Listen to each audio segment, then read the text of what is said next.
Hello, welcome to சுஜாதாஸ் kitchen. இன்றைக்கி நம்ம பார்க்க போகிறது புளிக்கறி. இது நாகர்கோவில் ஸ்பெஷல். இது எங்கள் வீட்டில் தண்டு கீரை முளைச்சிருந்தது. அதை பிடுங்கி அதுலேயே சமையல் பண்ணுறோம்.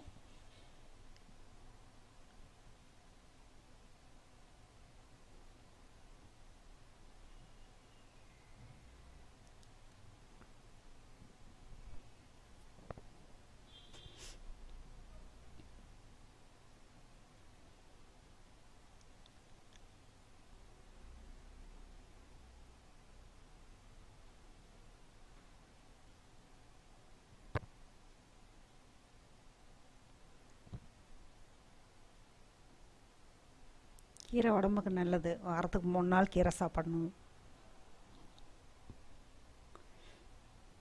இப்போ கீரை புளிக்கறி எப்படி வைக்கிறதுன்னு பார்ப்போமா? கீரை தண்டு, கீரையும் கொஞ்சம் தனியாக வச்சுருக்கேன். முதல்ல தண்டை வேக போட்டு அப்புறம் கீரையை போடணும். தண்டு கொஞ்சம் வேக லேட் ஆகும். புளி ஒரு நெல்லிக்காய் அளவுக்கு, சின்ன நெல்லிக்காய் அளவுக்கு கொஞ்சோண்டு போடணும். கீரை, தேங்காய், வெங்காயம் தாளிக்கிறதுக்கு. இப்போ சின்ன சட்டி அடுப்பில் போட்டுக்கிட்டு அதில் ஒரு 2 கப் தண்ணி ஊற்றிக்கோங்க.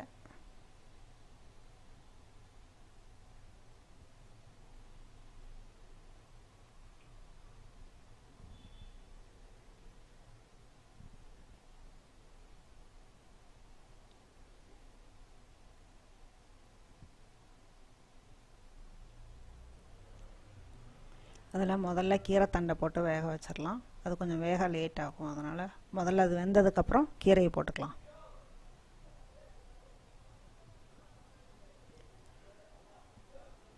தண்ணி கொஞ்சம் கொதிக்கட்டும்.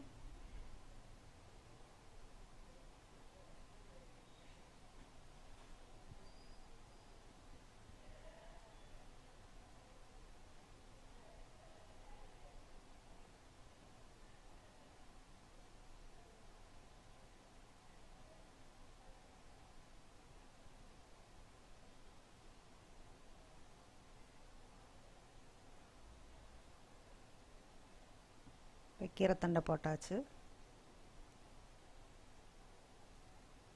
அது கொஞ்சம் மூடி வச்சு வேக வைக்கலாம்.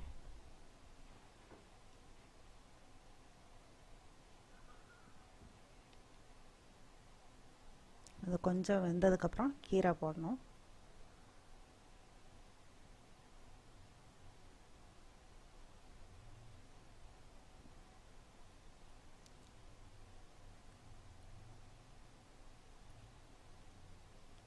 மூடி போட்டு வேக வச்சிடலாம்.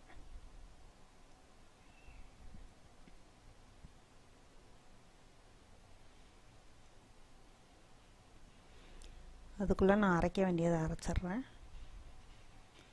தேங்காய்,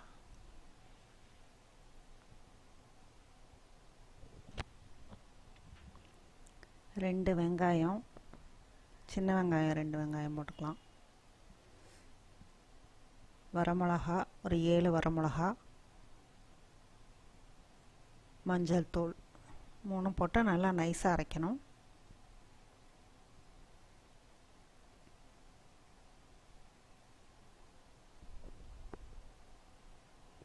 இப்போ இதை நான் அரைச்சிட்றேன்.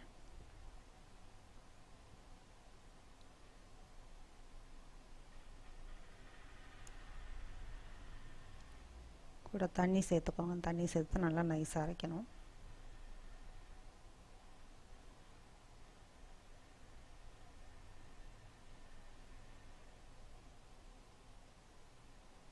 இந்த புளிக்கறி நாகர்கோவிலில் ரொம்ப ஃபேமஸானது.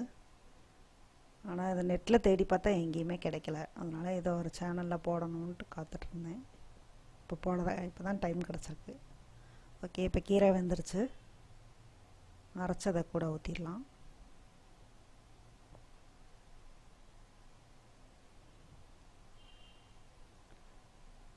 அதை ஊற்றிட்டு ஊற வச்ச புளியையும் கரைச்சி அதை கூட ஊற்றிடணும். ஊற்றி தேவையான அளவுக்கு தண்ணி சேர்த்து வச்சுக்கோங்க.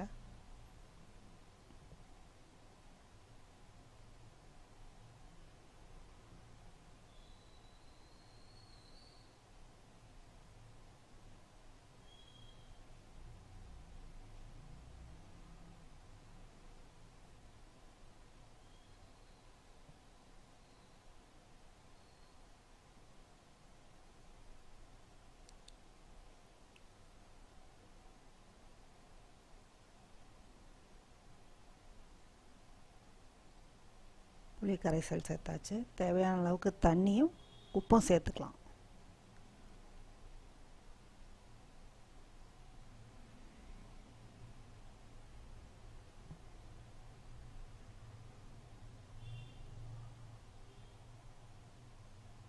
உப்பு தேவையான அளவுக்கு சேர்த்துக்கலாம்.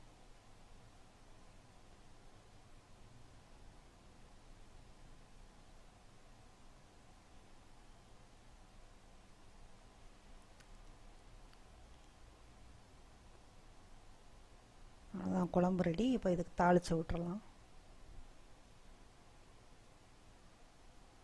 இந்த அடுப்புலேருந்து மாற்றிக்கிறேன், வேறு அடுப்புக்கு மாற்றிக்கிறேன்.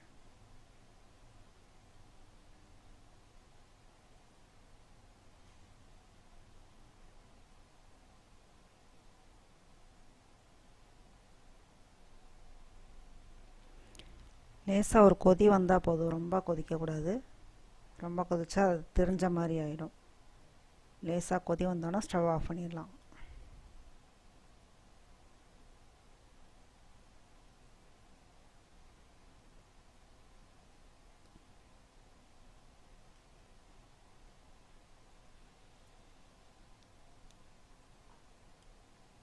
இப்போ தாளித்து விட்டுறலாம்.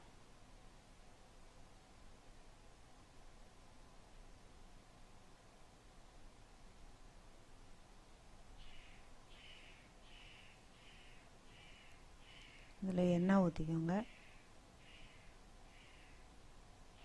தாளிக்கிறதுக்கு ஒரு ஸ்பூன் எண்ணெய்.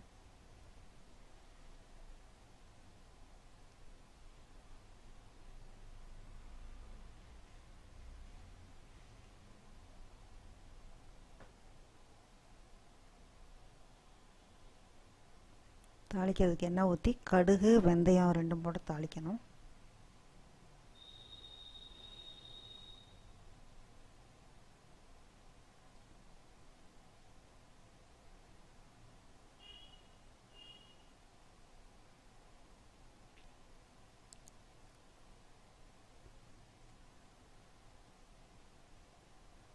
வெங்காயம் பொடியாக நறுக்கி அதையும் சேர்த்துக்கலாம். ஒரு 4-5 வெங்காயம் போட்டுக்கலாம்.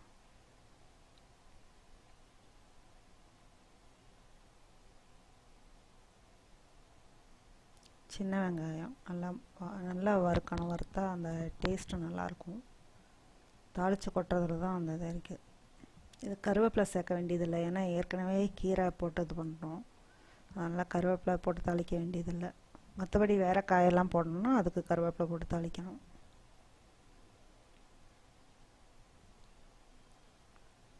இந்த வெங்காயம் நிறம் மாறினதுக்கப்புறம் எடுத்து குழம்புல ஊற்றிடணும்.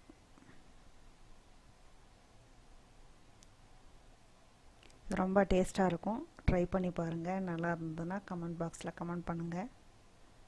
தேங்க்யூ. Bye bye.